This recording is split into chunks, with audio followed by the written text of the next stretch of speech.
नमो तस्सा भगवतो अरहतो। नमो बुद्धाय। मैं आरपी सिंह आप सभी का हार्दिक स्वागत करता हूं हमारे विशेष कार्यक्रम धम्मदीप में। जैसा कि आपको विदित है कि धम्मदीप एक ऐसा कार्यक्रम है जिसमें तथागत बुद्ध के जीवन पर आधारित हर पहलू पर आप तक इस विषय पर जाने माने विशेषज्ञों द्वारा जानकारी दी जाती है। आज के इस एपिसोड में कल चले हुए एपिसोड जो कि काफ़ी वृहद था और बहुत महत्वपूर्ण, वह पूरा नहीं हो पाया था। इसलिए आज हम इसको पूरी जानकारी आपको देने के लिए आज हम फिर उसी विषय पर बात करेंगे। और हमारे मध्य उपस्थित हैं भंते डॉक्टर चंद्रकीर्ति जी। आपने बुद्ध दर्शन में उच्च शिक्षा प्राप्त की है तथा आप देश विदेशों में अनेकों सम्मानों से अलंकृत होने के साथ साथ अनेकों मंचों से बुद्धिज्म पर अपने विचार रख चुके हैं। तो हम स्वागत करते हैं भंते डॉक्टर चंद्रकीर्ति जी का। भंते जी, आपका बहुत बहुत स्वागत है। नमो तस्सा भगवतो अरहतो सम्मा सम्बुद्धस्सा। नमो तस्सा भगवतो अरहतो सम्मा सम्बुद्धस्सा। नमो तस्सा भगवतो अरहतो सम्मा सम्बुद्धस्सा। भंते जी, आपसे मेरा विशेष आग्रह है, क्योंकि जैसा कल आपने देखा और आप ही ने हमें बताया कि यह बहुत बृहद विषय है और इसे हम 2 भाग में देंगे, तो कृपया आज उसका अगला भाग यानी उससे आगे की चीज़ें, आगे के जो आपके विचार हैं वह हमारे दर्शकों को रखने का या उन्हें बताने का कृपा करें।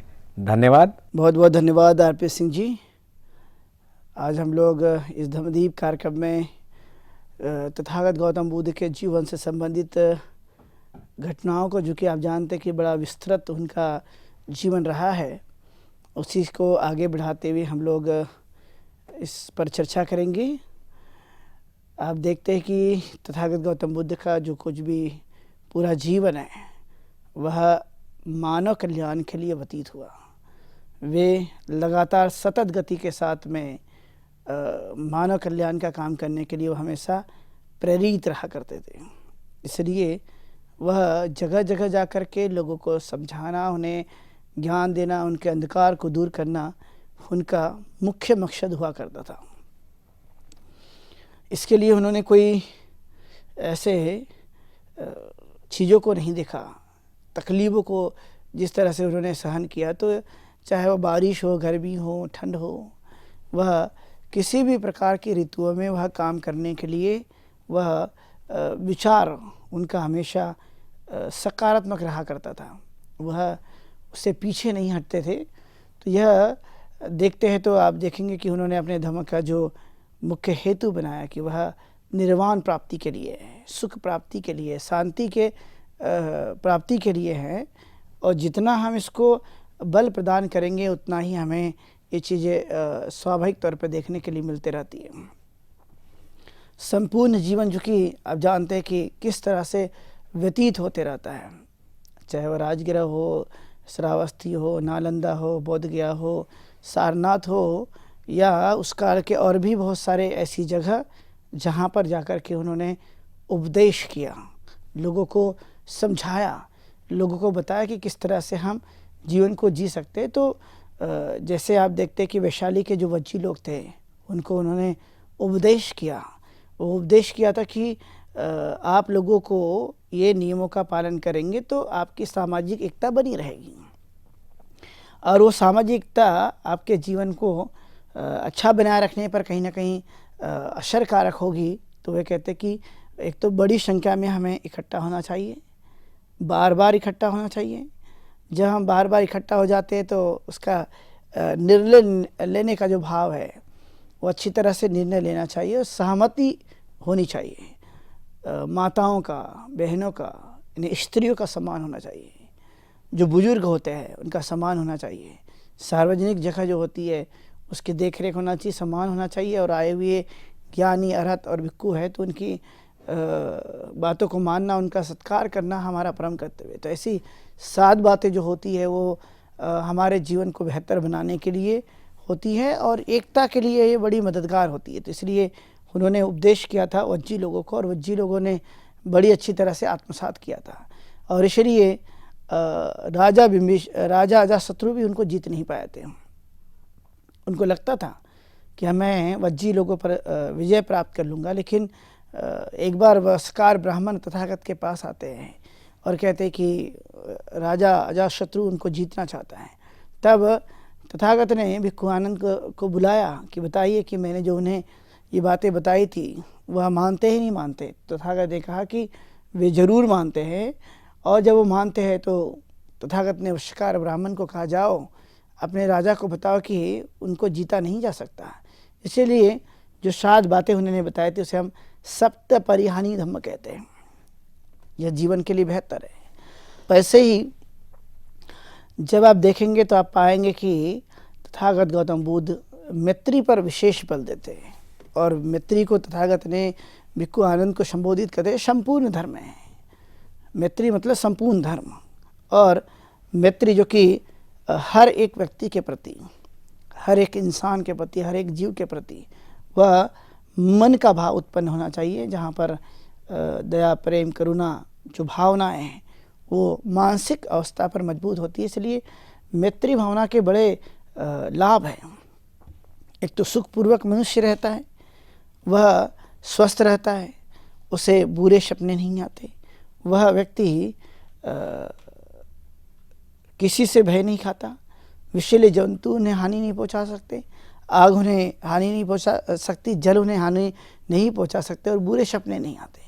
तो इस तरह से मैत्री भावना जो कि मन में यदि है उसको हम हर दिन करते रहते हैं, सबके कल्याण की बातें सोचते रहते, तो वहाँ पर ये चीज़ें हमें देखने के लिए मिलती है कि मैत्री का असर, मैत्री का लाभ मनुष्य के जीवन काल में होता है। ये मानने से मनुष्य अच्छा बना रहता है। उसी तरह से तथागत गौतम बुद्ध ने कुछ लोगों को और समझाया। जो उस काल के जो लोग थे, सिगाल जो लोग थे, उनको तथागत ने समझाया, उन्हें बताया कि कहाँ कहाँ हानि होती है और किस किस तरह से हम अच्छी चीज़ों को अपना सकते हैं। उन्होंने कहा कि जब मनुष्य को शराब की लत पड़ जाए, आदत पड़ जाए, तो उससे 6 हानियाँ होती है। एक तो पैसे चले जाते हैं, भविष्य में बड़ी बीमारी होने की संभावना होती है, वो दुष्चरित्र के हो सकते हैं, उन पर कोई विश्वास नहीं करता, और वह भविष्य में मानसिक कमजोरी को भी प्राप्त करते रहते हैं। तो इस तरह से हानियाँ होती है। वैसे ही आप देखेंगे कि जो आलसी प्रवृत्ति के लोग होते हैं उनके अंदर में भी कुछ चीज़ें देखी जाती। तो कहा जाता है कि बहुत थक गया हूँ, ठंड लग रही है, गर्मी लग रही है, बारिश आ रही है, मैं भूखा हूँ। ये जो लक्षण जिसके अंदर देखे जाते हैं तो वह स्वाभाविक तौर पे आप देखेंगे कि वह आलसी प्रवृत्ति के व्यक्ति का लक्षण है। किसी को नाच गाने का लत पड़ जाए तो वो देखते रहता है नाच गाने कहाँ हैं, कैसे मुझे वो देखने के लिए मिलेगा। तो रात में ऐसे करने से उस पर कोई विश्वास नहीं करता। यदि कोई घटना होती तो सबसे पहले पुलिस उन्हें पकड़ती है और उसका समय ऐसे ही बर्बाद होते रहता है। इसलिए इंसान को चाहिए कि वह अपने समय का सदुपयोग करते हुए अपने जीवन को जीते रहे और राग, द्वेष, मोह से मुक्ति पाए।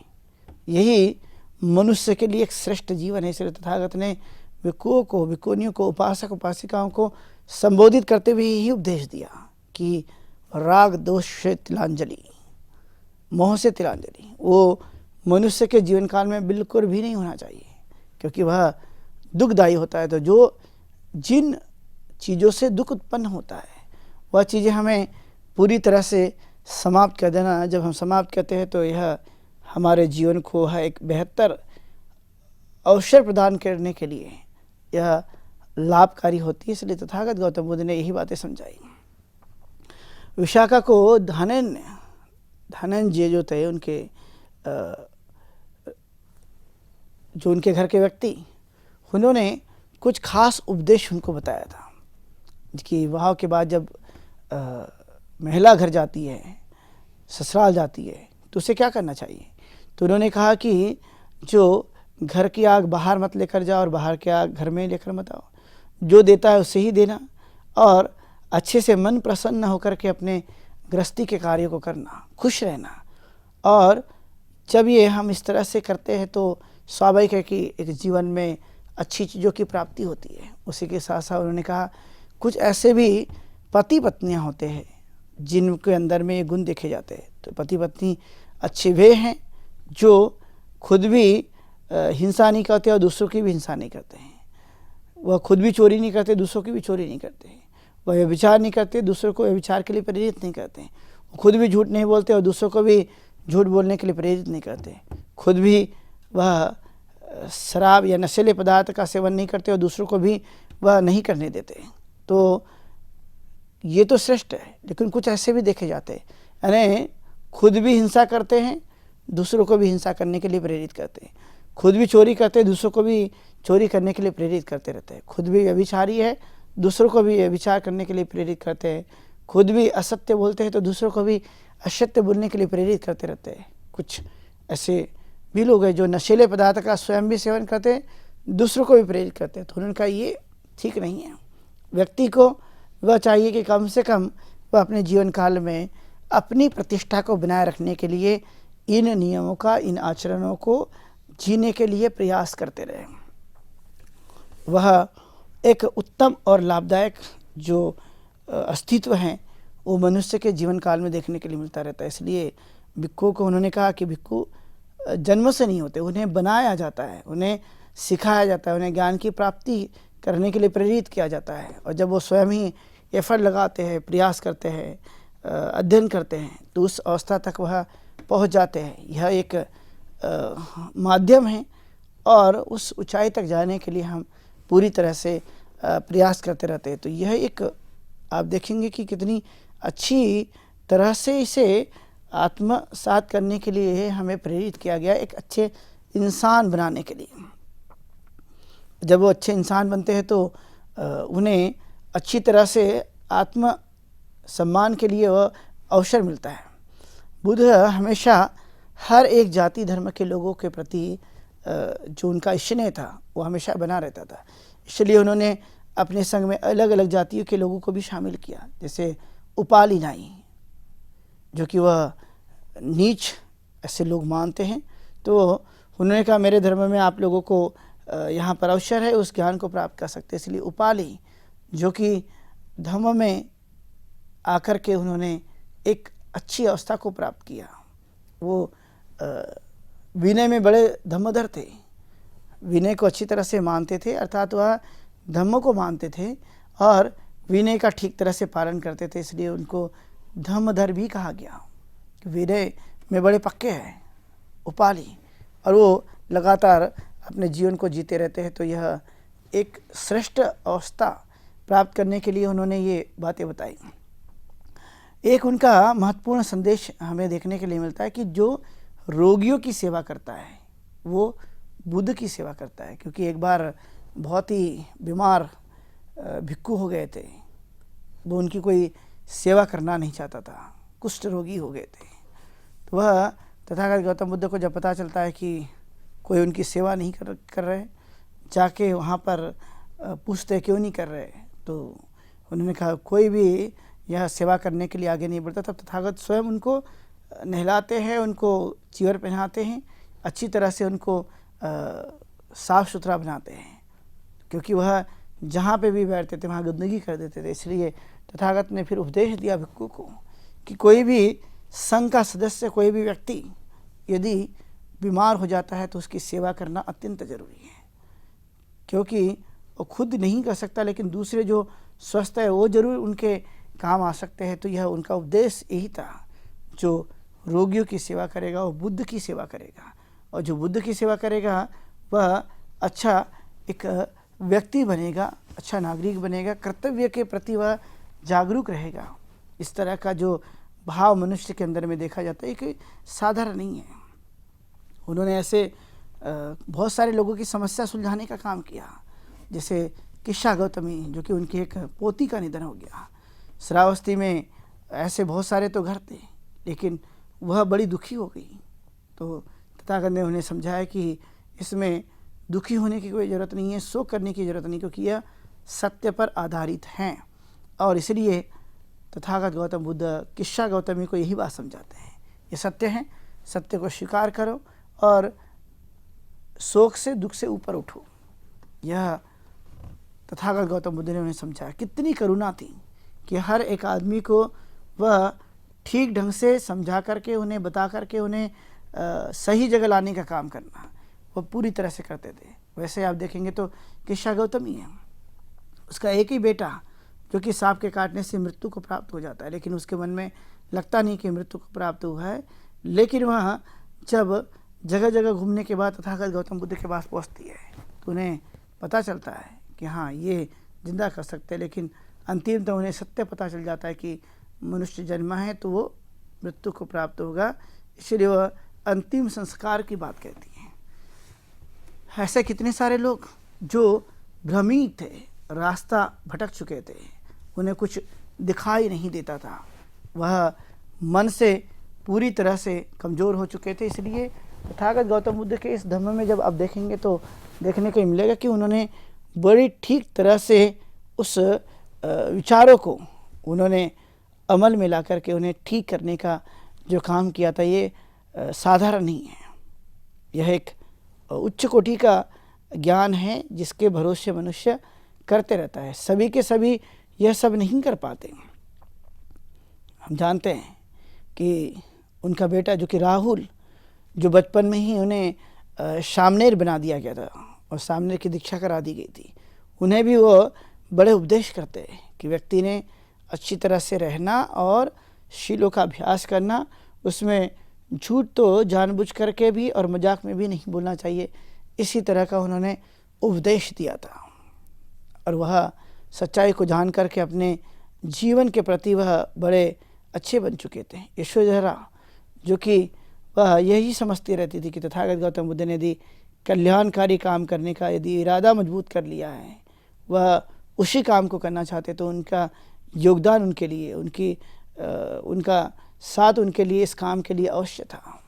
चाहते थे कि संसार के दुखों को समाप्त करने के लिए यदि ये निकले तो इनकी हमें मदद करनी चाहिए, इनकी सहायता करनी चाहिए, और ये अच्छी तरह से वह कर पाए। एक बड़ा उदाहरण प्रस्तुत करते हुए, ये कोई साधारण नहीं है। सारिपुत्र मोगलायन जो कि उस काल के धम्म के बड़े सेनापति हुआ करते थे, दोनों ही जो बड़े नेतृत्व करने का जिनके अंदर में गुण था, उनको भी तथागत गौतम बुद्ध सेनापति बनाते हैं और उन्हें जिम्मेदारी देते हैं। वे भी धम्म में बड़े पारंगत थे, उन्हें भी अलग अलग तरह की विद्याओं का ज्ञान था और वह जन्म पुनर्जन्म की कंसेप्ट को भी बड़ी अच्छी तरह से जानते थे। इसलिए महाप्रजापति गौतमी को भिक्खु सारिपुत्र उपदेश करते हैं अभिधम्म के लिए, और जब उपदेश करते हैं तो उनके बारे में पता चलता है कि किस तरह का हमारा चित्त है, किस तरह का हमारा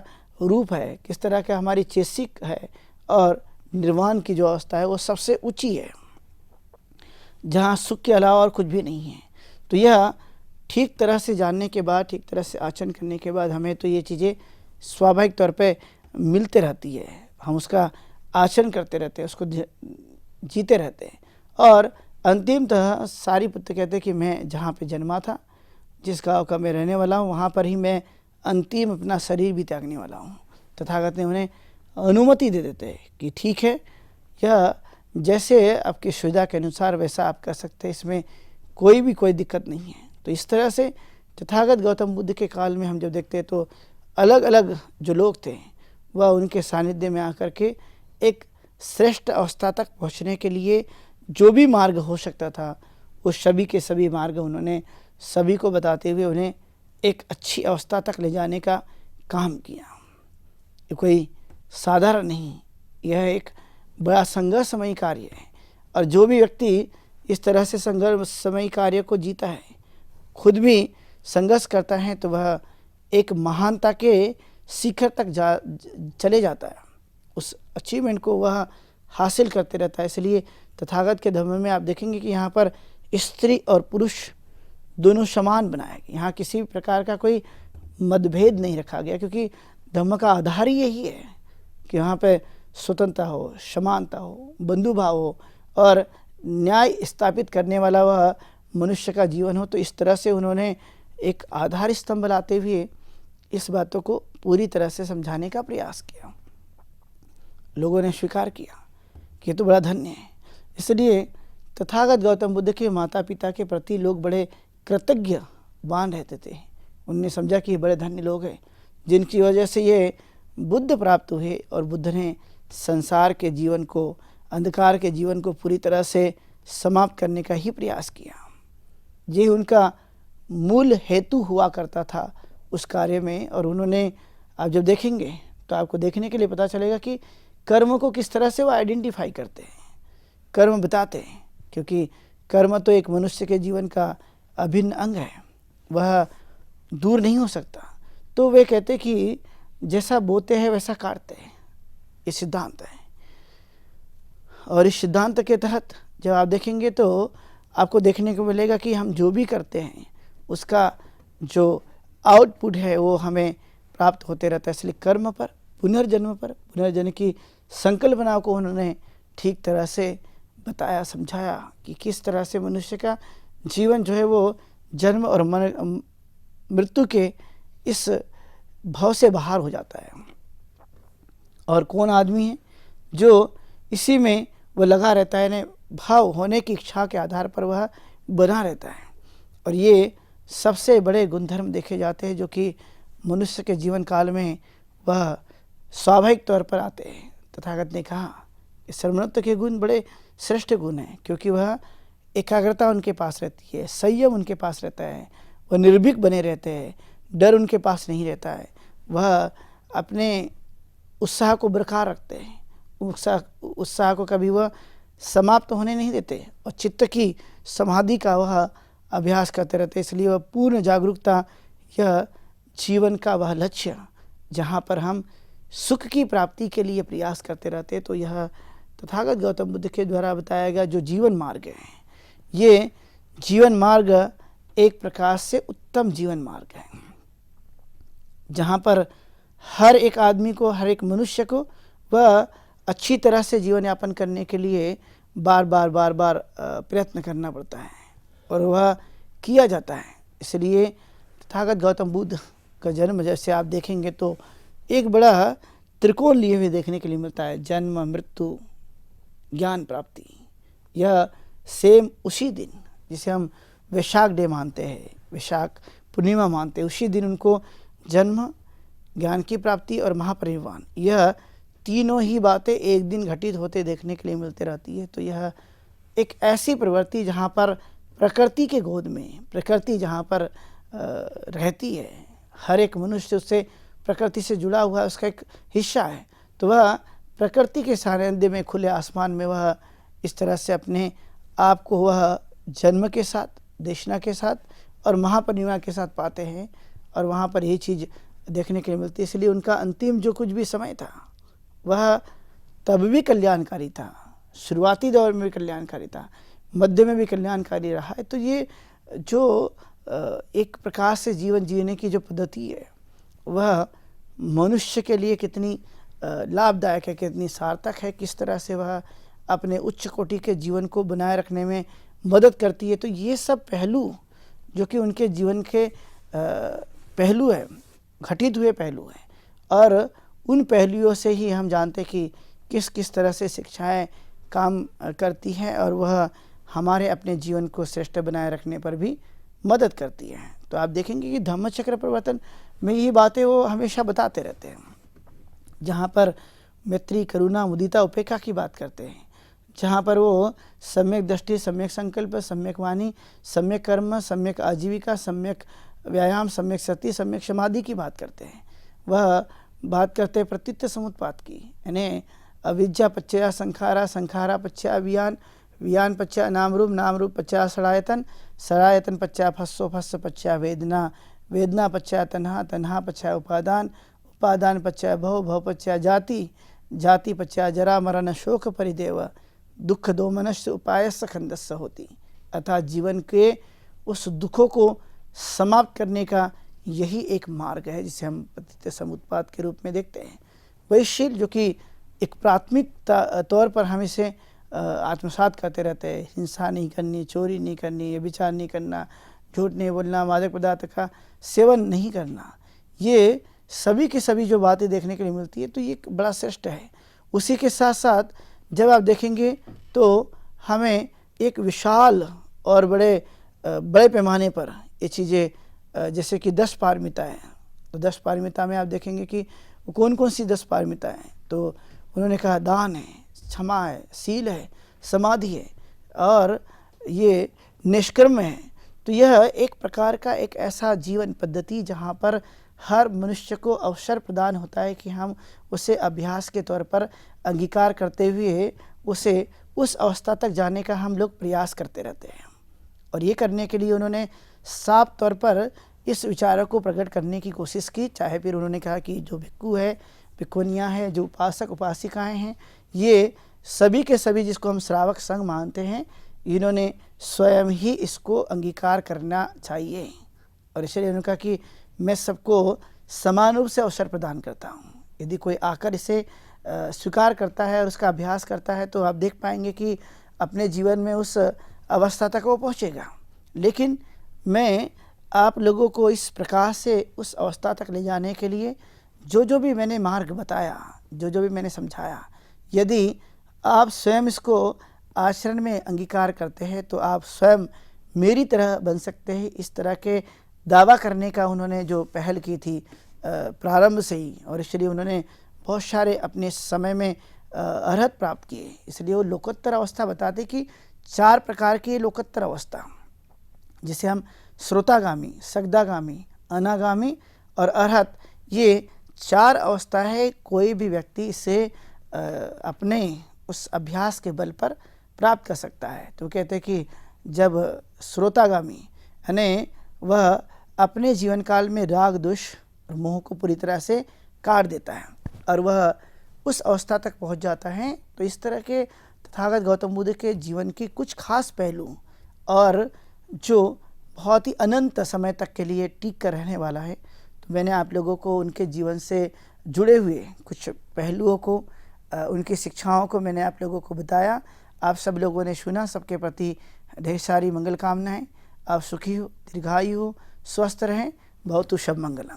भंते जी, आपका बहुत बहुत धन्यवाद। पहला इसके लिए कि आप अपना समय निकालकर हमारे स्टूडियो में आए और हमारे दर्शकों को बहुत ही महत्वपूर्ण जानकारी दी। इस विषय को हमने 2 दिनों में लिया, लेकिन अगर आप देखें तो यह बहुत ही महत्वपूर्ण विषय था और आपने इस पर जानकारी दी। इसके लिए मैं फिर आपका एक बार साधुवाद करता हूं। तो साथियों, आज के इस विशेष प्रोग्राम में अब इतना ही। अब समय हो चुका है आज के प्रोग्राम के विश्राम होने का, लेकिन उससे पहले आपको बताते चलें कि आपके मन में भी जो प्रश्न हो, जो जिज्ञासाएं हों, वह इस प्रोग्राम में आप पूछ सकते हैं। और प्रश्न पूछने के लिए आप हमारे व्हाट्सएप नंबर 9639010109 पर अपना प्रश्न भेज सकते हैं या हमारी ईमेल आईडी subhartibuddha@gmail.com पर भी भेज सकते हैं। तो जैसा कि आपको विदित है, जो नए दर्शक आए हैं उन्हें हम यह जानकारी देते हुए आगे बढ़ रहे हैं कि आपके प्रश्न और समय बचाने के लिए उन प्रश्नों को, और कुछ ऐसे भी प्रश्न होते हैं जो कि बहुत ही व्यक्तिगत होते हैं, इस कारण हम उसे प्रसारित नहीं करते हैं, परंतु आपको उन फ़ोन नंबरों से आपको जरूर वो उसका उत्तर या आपके जिज्ञासा का निवारण आदरणीय भंते जी द्वारा सीधे संवाद करके दिया जाता है, और यही प्रक्रिया ईमेल के द्वारा की जाती है। तो मुझे उम्मीद है कि आप अपनी जिज्ञासाओं को दबाएंगे नहीं और हमारे इस विशेष प्रोग्राम का हिस्सा बन अपनी जिज्ञासा को शांत करेंगे। तब तक मैं आरपी सिंह भंते डॉक्टर चंद्रकीर्ति जी के साथ लेता हूं विदा। कल इसी समय आपके समक्ष फिर उपस्थित होंगे। नमो बुद्धाय। नमो तस्सा भगवतो अरहतो